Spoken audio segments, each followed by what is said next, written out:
24 guns seized at Montego Bay Airport. McGrath to face Garvey Maceo in Dacosta Cup finals. KC clash with St. Catherine in Manning Cup finals today, while Barber charged for kidnapping and rape. This is Undiluted News. Mikey Bones reporting.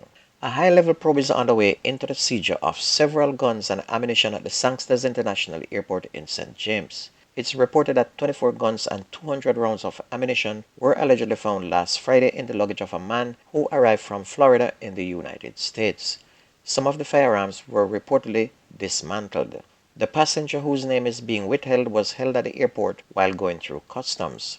And if we put two and two together, it seems as if this is something he has done before, but the immigration officer that was supposed to let him through did not turn up to work that day.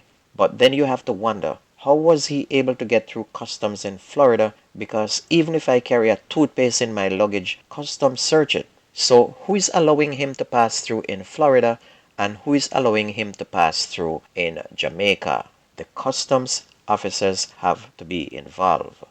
Meanwhile, ongoing investigations by the Kingston Western Police have resulted in the charging of a man following last December's killing of a father and the injury of the deceased two young children. Detectives from the division have charged 34-year-old Alan Brown, otherwise called Lando, from Golden Heights in Kingston 14 in connection with the tragic incident. Brown is charged with murder, 2 counts of wounding with possession of a prohibited weapon, unauthorized possession of ammunition, and using a firearm to commit a felony.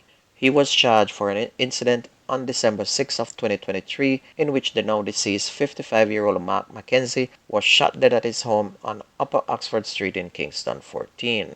Mackenzie's 2 sons, aged 8 and 4, both students, were shot and injured during the gun attack. And reports indicate that about 3 a.m., the father was at home with his 2 sons when several men armed with guns unlocked the door to their 1-bedroom apartment and opened gunfire.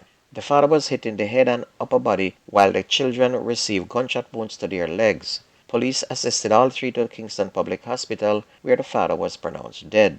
The boys were then treated and later transported to the Bustamante Hospital for Children.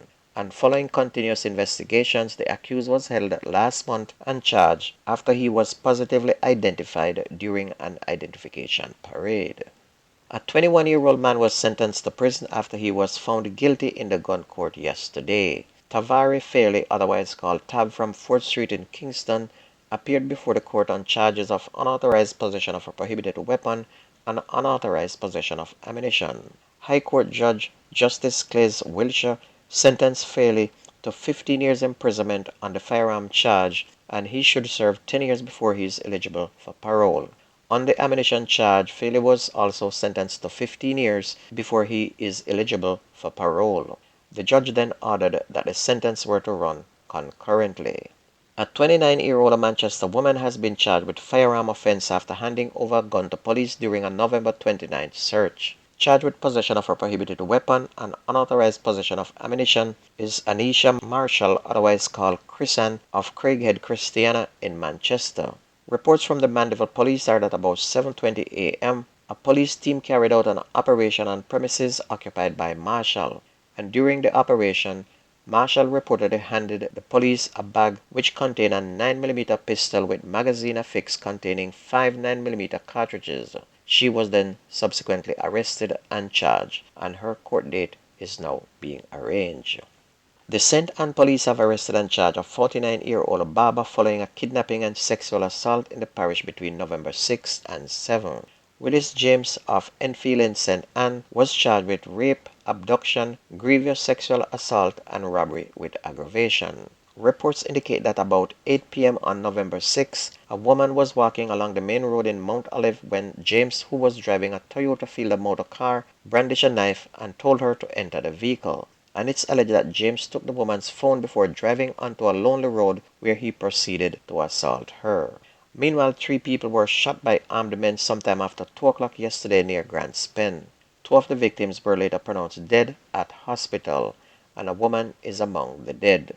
Deputy Superintendent Randy Sweeney, head of the St. Andrew North Division, said that the police are investigating reports that the attack is in reprisal for the fatal shooting of a taxi operator at Russell Primary School in St. Andrew last month. Meanwhile, residents of Old Harbour Road, St. Catherine, yesterday morning staged a protest against a police fatal shooting on Wednesday. The placard-bearing protesters from Bobby Lane lit debris and blocked a section of the thoroughfare to demand accountability from the police for the death of 48-year-old Vernon Campbell. Mr. Campbell's sister is claiming that he was executed. She claimed that the police run in and line up the men against a wall, then he took her brother and shot him execution style, and then searched everybody's phone to make sure it was not recorded. She said they then seized the closed-circuit TV cameras which was close by. And these stories are only in Jamaica.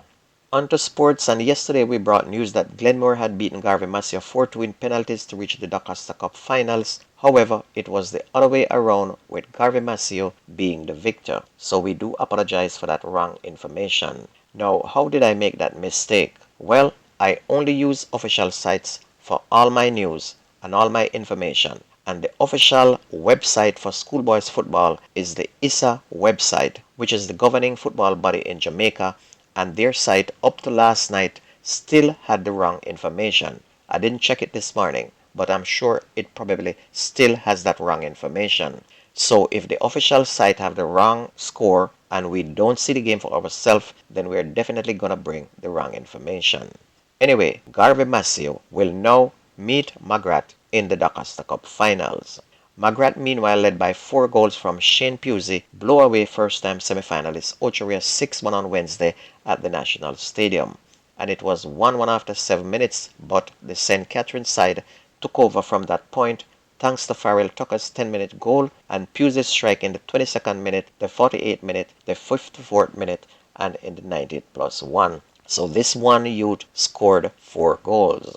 Meanwhile, St. Catherine High and Kingston College will clash today in the finals of the Urban Area Manning Cup football competition at the National Stadium at 6:15 p.m. this evening. The Spanish town-based St. Catherine High earned a historic first ever final appearance with a dramatic 5-3 penalty shootout win over Jamaica College. The match ended 1-1 in regulations time, with Romaine Walters converting an 11th-minute penalty for the St. Catherine High before Nachardo Gibbs equalized for JC in the 40th minute. Kadeen Young delivered this decisive penalty for St. Catherine High, sparking celebration among players and supporters as they mark the school's historic milestone. Likewise, KC defeated Hydel High 2-0, avenging last year's elimination at the same stage. Guyanese forward Matthew Martin scored twice in the 16th and the 90 plus 1 minute to secure the victory. In the earlier game, Mona High and Excelsior will contest the ISA Walker Cup finals at 3 p.m. this evening. And if you missed the news on this radio station, please go to YouTube, type in Jamerican Undiluted News, listen, like, share, and subscribe to keep us going. And that's news and sports on your favorite radio. My name is Mikey Bounce. Have a wonderful day. I gone.